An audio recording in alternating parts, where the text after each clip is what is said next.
The trouble with the government is one or two little things can throw you off and then you're underwater. And that's bad for the government because now you're going to start trying to cut corners to make back the profit that you lost. So once in a while, of course, it's going to get it right. And it's not going to be super wrong, but $10,000 can be the difference between losing and making money on a contract like that.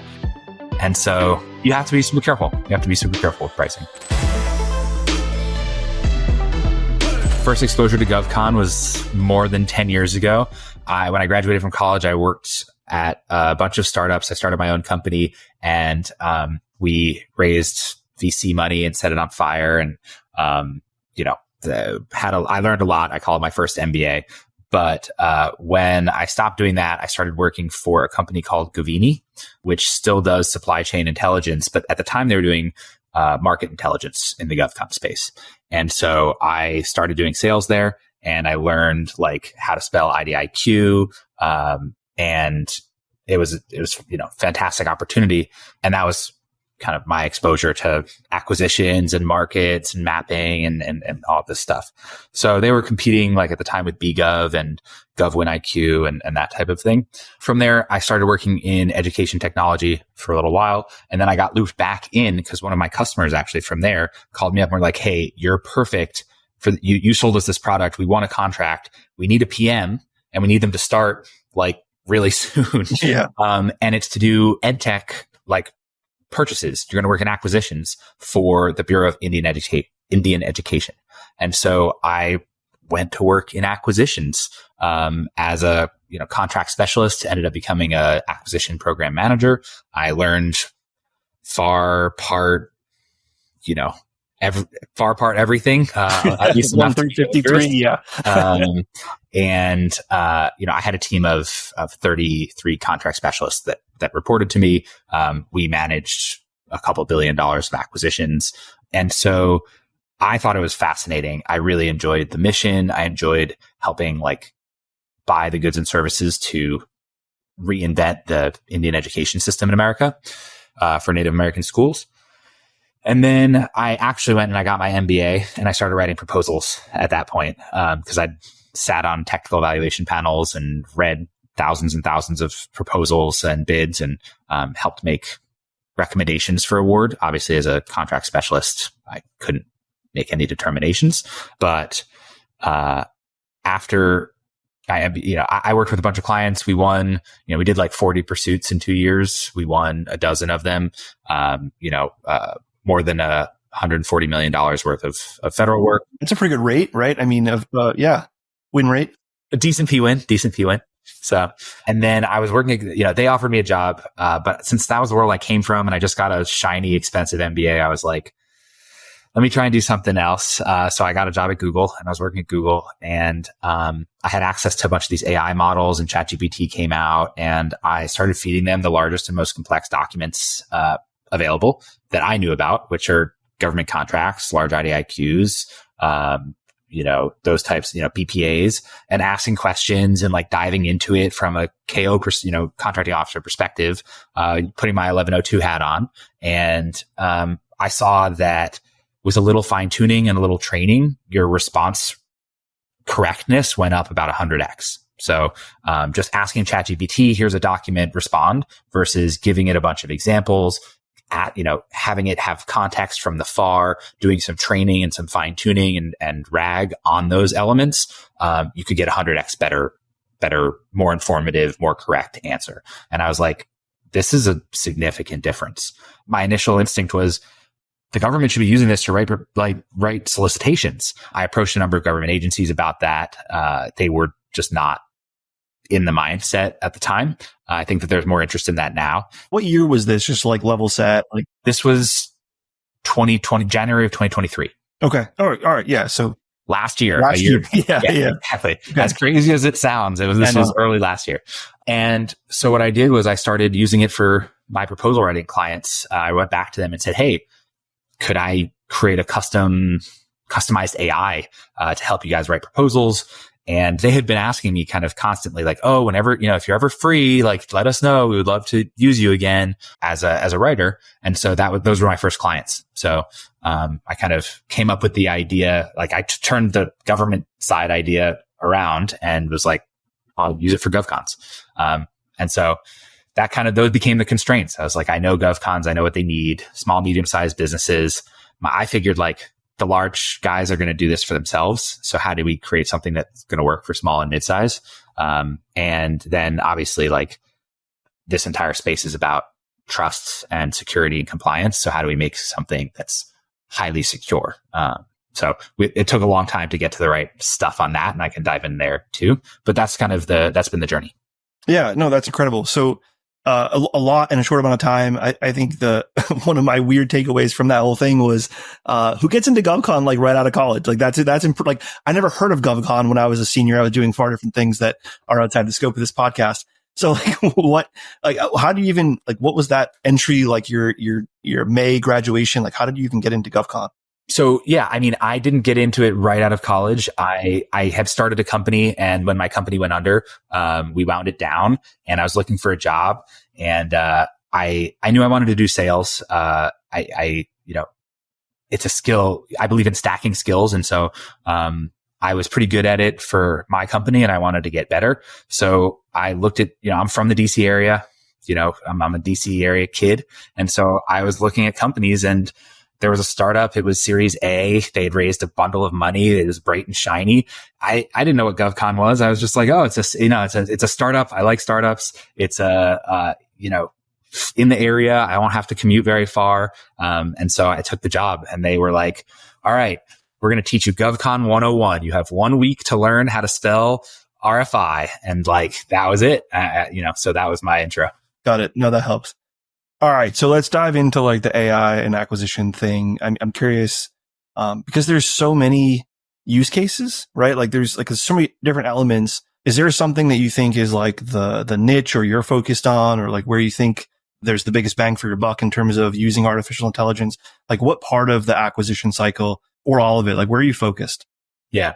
I think that we see on our website, pink team drafts is the key. I think that one of the hardest parts is staring at a blank page, because if you have written proposals, you get to this point where you're like, oh man, I've read the solicitation however many times, and I know that we've written a bunch of stuff about this before, and I can either go and collect it and copy paste it into a document, but that's not going to be the final document. I need to kind of do this thing where I stare at a blank page, come up with an outline, start populating sections, and just, getting bullets on the page. AI is just extraordinarily good at that, especially if you have trained it. And that's where we focus, is how do we get a contractor from a quick read of the solicitation to see if it makes sense for their business to, I have the right number of pages and I have roughly the right stuff on every page, which is like somewhere between pink and red team, as quickly as possible. And so we've taken that process. I mean, everyone who listens to your podcast probably knows roughly how long that takes in their mind. That's, a couple days, a week, maybe 10 days, depending on how many other things you have flying around. And we've taken that to taking a couple of hours, like 2 hours or so. Yeah. Do you find any additional, like more or less success with the AI generated proposals? It's hard because a bunch of our customers are really small. So they're doing like 15 million a year. They're maybe 100 people, maybe a little bit more. And so they're used to doing like, 10, 15 proposals a year. And so when they go to doing, like 20 or 30 or 35 proposals a year, obviously they were winning like 80 or 90% because they were doing so much capture, because these are the opportunities, and they had people in their staff, and now they're kind of growing and expanding. So they go from, 90% win rate to 50% win rate. So it's a huge drop, but their dollars go up significantly as well. The number of wins goes up significantly well. Our larger customers don't see as like almost any change whatsoever. They get a lower lift in terms of their volume. They usually increase by 20 or 25% the number of proposals they get out the door. Because once you're getting out like 40 proposals a year, you have an operation, you have a team, you have staff, this is a well-known, well-oiled machine, at least somewhat. I mean, it's never perfect, but, so they'll see like a 20-25% lift, and their P-win won't go down very significantly. It won't go up very significantly either. The limitations that we've found are much more around, AI doesn't do a good job at pricing. AI and resumes, I think there's other companies that focus on this. We haven't, done a hardcore focus on like, of our bank of resumes of everyone, who's the best fit, who should we propose? That's something that humans still have, I think, a significant edge on. It's like, who's going to be the right fit for this proposal and why? Like, who are the key personnel we should propose? So I love this, right? So we get from a point, and I'm going to kind of play both sides of the equation, right? So get to a point where you have an AI generated proposal on behalf of a potentially AI generated solicitation or human generated solicitation. We don't know. It feels, this is just Ryan's opinion, right? Like, it feels like we're in a spot right now where the culture is accepting of AI generated proposals, but I don't know that I feel like industry would be accepting of AI generated proposal evaluation. And I'm curious what your thoughts are on that. Yeah, I think it's really interesting. I think that there's two layers to, at least two layers to evaluation. I say a lot. I said this to my clients before. I say this to our customers now. Proposals aren't read, they're scored, because you should be writing it to be scored a specific way.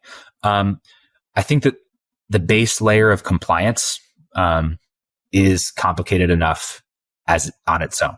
So, writing a compliant proposal, sometimes the solicitation is going to be self-contradictory.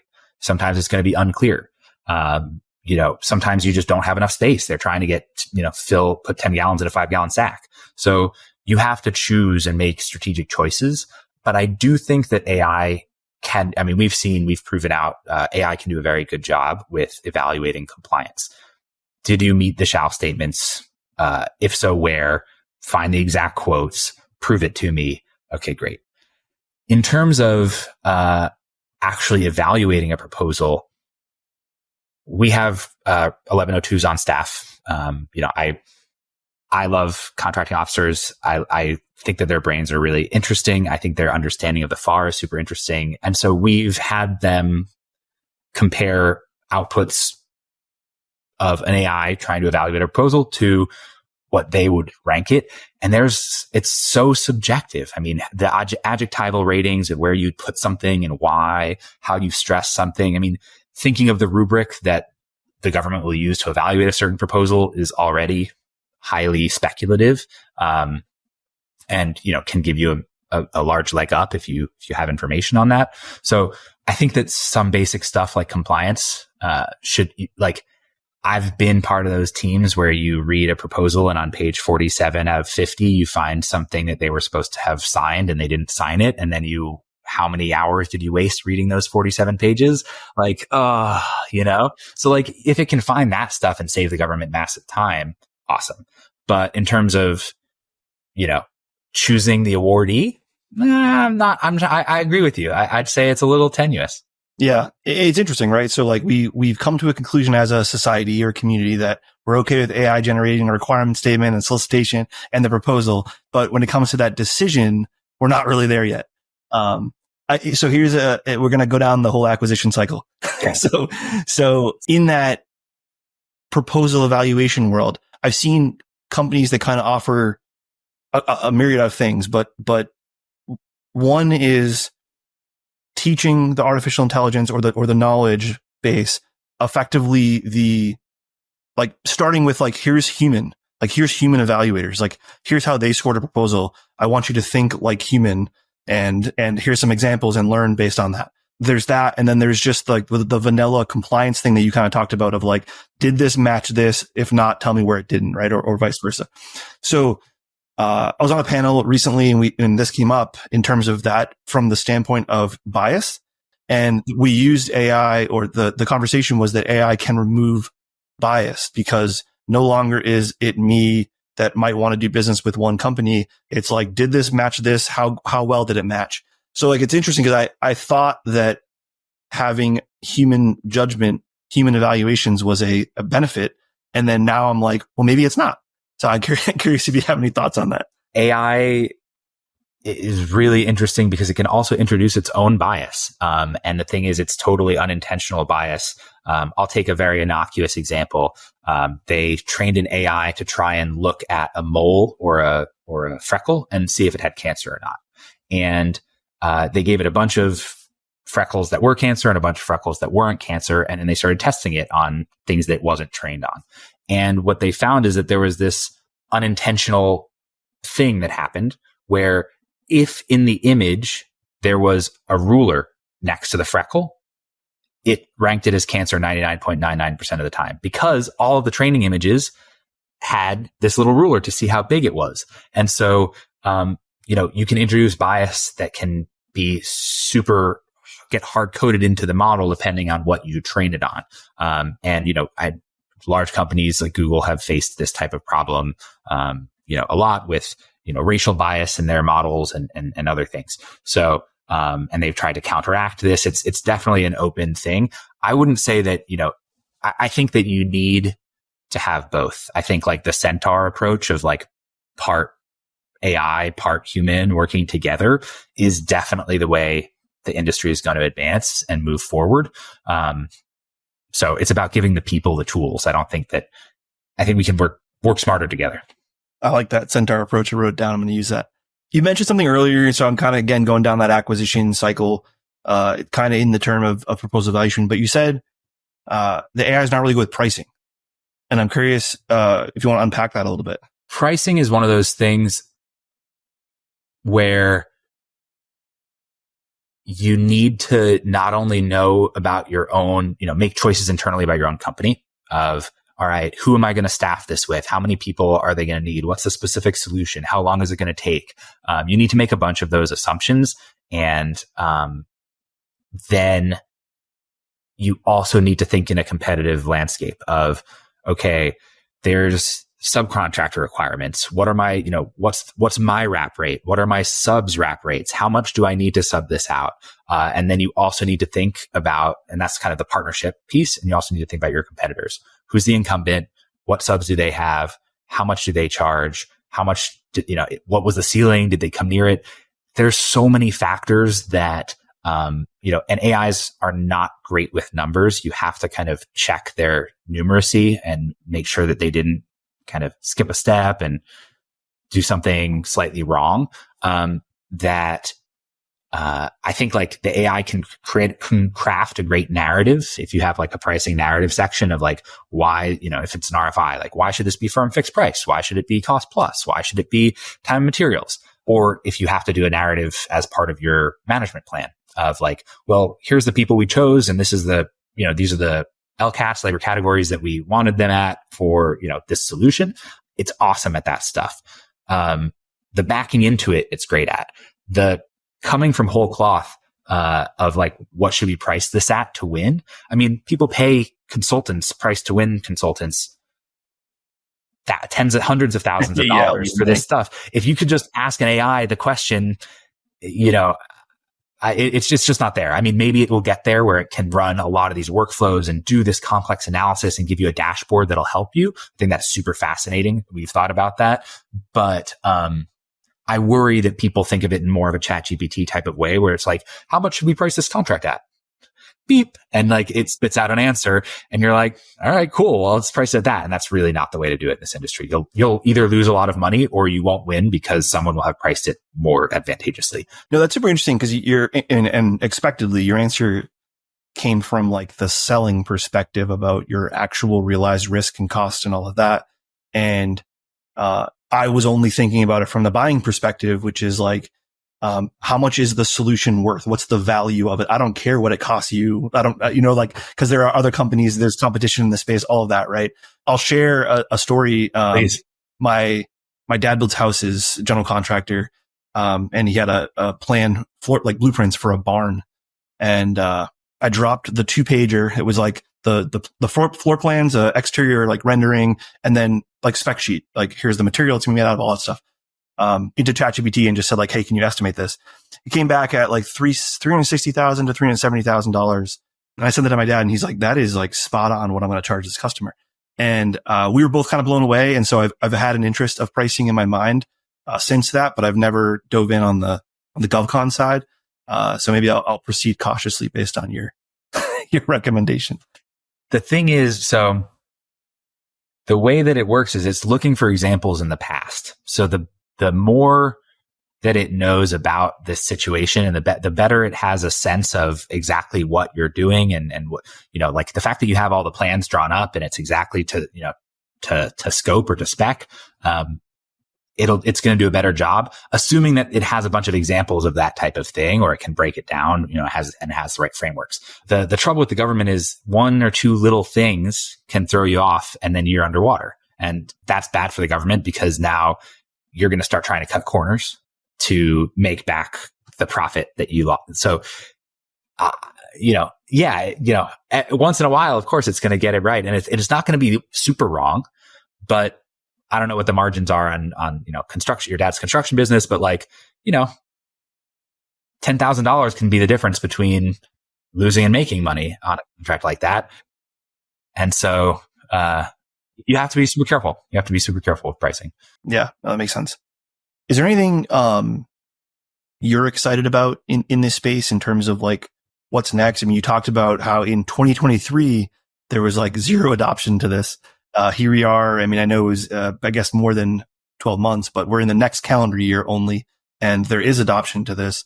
Like prediction, like what do you think? Like what are you excited about for next year? I think from the government's perspective, I'm super excited for them to start using AI more in the acquisition process.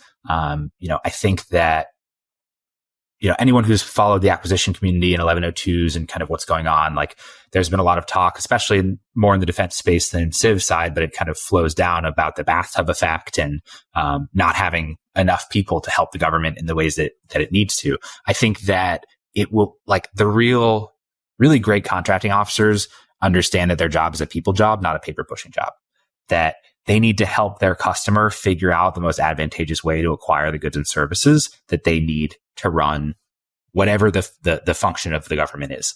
And so they need to call people up and they need to ask them questions. They need to figure stuff out.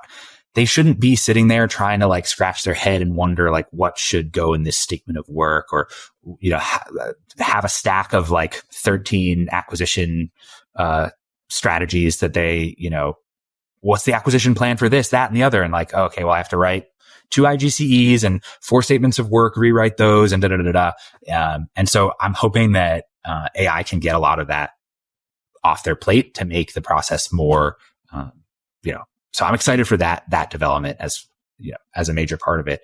On my side of the fence, I think that the voice side of AI is really an untapped potential. And so I think that growing everyone's ability to use voice as an interactive mode with AI is going to change things a lot in the next year. Yeah, I love that. And I wondered if that was me as a personality trait, but it sounds like at least there's 2 of us. Like I wrote a blog the other day while walking from the Crystal City Metro stop to my building, which is like 3 blocks, just by talking out loud and said, hey, here's what I need. Like, here's, right. I mean, it was a draft one, right? It wasn't like the final product. But you start to think about that as a easier, like I can talk and share IDs so much faster than I can type. And, yeah, I mean, 100%. I mean, here's what I need. I need a solicitation. Here's what I'm looking for. Here's the, specific requirement. But yeah, that makes sense. I love the multimodal aspect. Yeah. Yeah. And I think that from the proposal writing side, from both sides, the funny thing is like acquisitions is this like meeting in the middle of these actual 2 separate things, because the government side, you have the program office that they're the one that needs the good or service. They need the thing to be done, widgets to arrive at location X at time, whatever. And then from the proposal writing side, they don't know the specific details. They need to go and talk to SMEs and find out what's the specific solution and how are we going to put the Legos together to build a boat or whatever it is. So since so much of that job, like, I don't know, have you played with the Notebook LM, the Google? We did a Defense Mavericks episode with it. Sweet. Yeah. But I think like there's a huge opportunity to collect a bunch of information by doing a one-sided notebook LM like type of interview with these SMEs. And then there's all the data's floating in there, and you can use an AI to cull down like what are the most important things and have that stuff be well represented. And so, I think we're playing with a bunch of things like that for the SMEs on that side of the fence. Yeah. I mean, and even, I don't know, like as a weird weekend hobby, I've been playing with, HeyGen introduced, an avatar that can go to, like, they always had the avatar model where I could record myself talking for 2 minutes, and then they now have your avatar of you talking, your voice, your person, like your hands are moving like they're moving now. But they just, I think last week or 2 weeks ago, pushed it to be live to Zoom. So like I can send my avatar, I can teach it everything about Defense Mavericks, I can teach about CDAO, and go attend the Zoom meeting for me. It's not great, but it's like, it's a really cool beta, test. And yeah, I mean, you can see the obvious benefits of things like that. You mentioned, earlier, we can dive into it, about the ATO, the cyber side of things. You see a lot of like AI tools that are pre-CUI data, right? So like defining a requirement, putting a solicitation out, potentially writing your proposal, the market research. And then there almost is like this screeching halt like so many players are in what I just said. And then there's kind of a limited number of players that are in I can generate a CUI proposal. I can ingest your proposals and make recommendations. How is that process for you? Yeah, it's super interesting. So we made a decision early on to basically customize an LLM and run it in a completely secure container so that it had no outside access to any other proposals, any other data, the open internet. It's completely closed off. This has allowed us to, as opposed to like just building on IL architecture, FedRAMP certified architecture, we actually have, our business model. Each LLM is its own secure container. So I knew from writing proposals for a while in my career that eventually everyone is going to want that. They're going to worry that somehow some of the knowledge would permeate from one model to another model to another model. And even though all these three customers are, shouldn't have access to the same thing, if they're using the same AI model, ultimately, they're all going to have this mean reversion. It's all going to start sounding really similar. And the only way to get it to sound like your company or like your agency is to train a model. We built ours on the Llama models, the open source models released by Facebook. We've kind of invested in that community, and it's been awesome. But I think that, the CMMC requirements just came out. So we can run these models, in an environment that we are working on getting them on a completely independent stack so they could run on a laptop independently. That could let them run inside of a SCIF. I think that would be huge. But I think that, it's going to take a little while for all of this to happen. I think that probably middle of next year, middle of 2025, you'll start to see it becoming more accepted and more ways there's going to be more avenues to do what you're doing, what you're talking about. There's so many, it's like any boom, right? Like there's so many companies in this space, and they're frankly not all going to make it forever, right? That's just general business, right? And I'm curious, like, if you could give advice to the government, if that makes sense, in terms of like, how do we experiment in a way where you're playing with all these different solutions? Every company wants to grow horizontally through that whole acquisition cycle and be able to provide that cradle to grave. It doesn't really make sense to buy instances of every company for their cradle to grave. So you're kind of like nitpicking, like, oh, this is neat for market research. Oh, this develops solicitations. Oh, this makes, evaluate proposals. But none of those systems talk to each other. Right. Right. But the government already has this problem. I mean, they have, a bunch of agencies use SAP for this and Prism for that, or PD squared for this. And, so this isn't like a new problem. Those integrations are going to come. Those are probably things by the end of next year, you'll start to see them. So, but I think one of the big problems right now is that these big companies, not to pick on anyone in particular, but when I worked for the Bureau of Indian Affairs, we used Prism.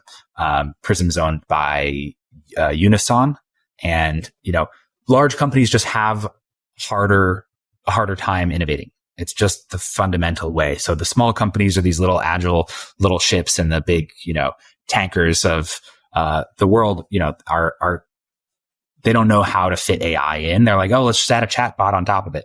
And that's not going to solve the problem. So I think that those integrations are going to be built. It's going to take a little while. These companies know they're probably going to end up acquiring some of the better solutions out there, and things are going to get easier, but it's going to be the Wild West for another couple of years while all that stuff happens. My advice for the government, your other part of your question, would be, in the meantime, while that's happening, you should totally experiment. You should be finding that's the way that the industry is going to do it. It's, we run tests, we do experiments, we see what works and not. Try and think about these as frameworks, and try and keep, the maximum flexibility you can with your data. I think that open source models are really great for that reason, because you don't have to commit to putting all of your data into, one company's thing. If you have an open source model, it can go, it's already made to be plug and play. But we really like the open source world.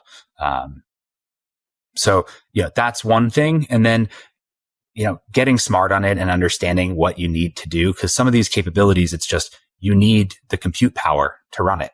And then you'll need people to build it on top, build specific applications on top of that. But getting the GPUs to actually, run these types of AI solutions is the base level. So if you don't have a way of doing that, you're going to kind of run into the same problems over and over, regardless of how you try and acquire them.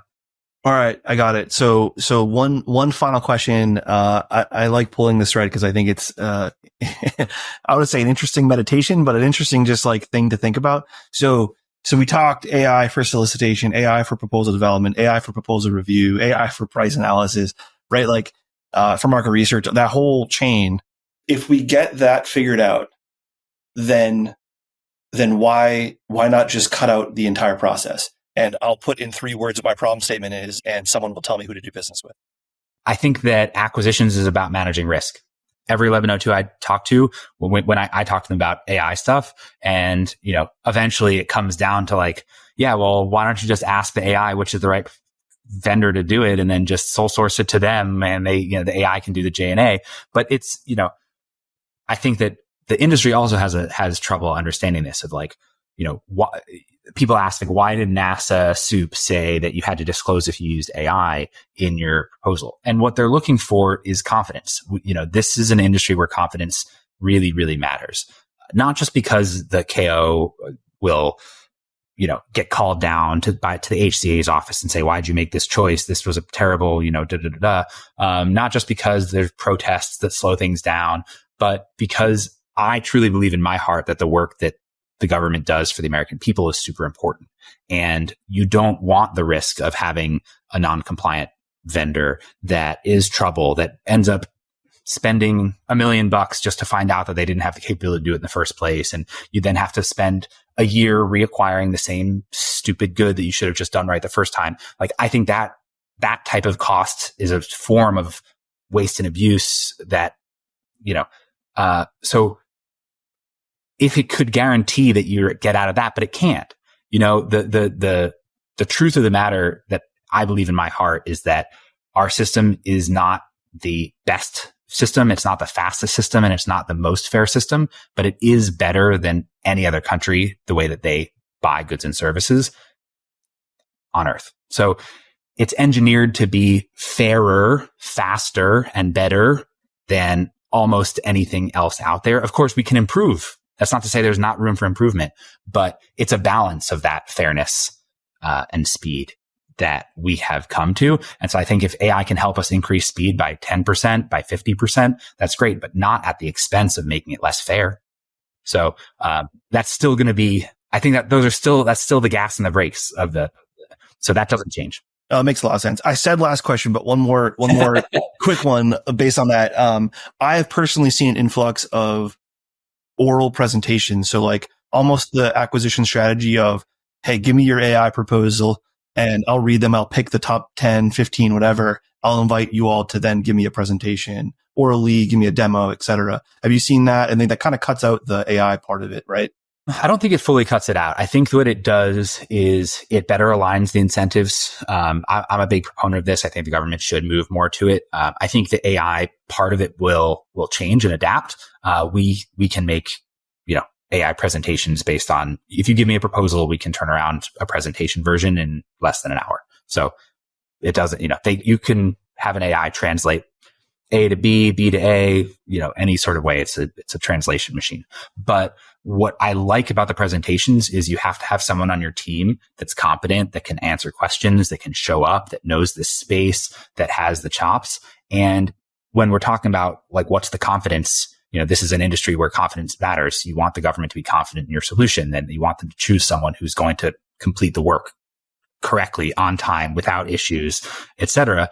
That will give the government confidence. And I think that's a great selection methodology. So I think getting your proposal selected is one thing. And then getting someone to come in and talk to that exact solution is an awesome way for the government to select, within, sub-select within or down select or, whatever it is. Makes sense. Hey, Alex, appreciate you being on today. This was an awesome conversation. Probably could have kept going for another hour if we wanted to. Thanks for being here. Yeah, absolutely. My pleasure. Thanks for having me.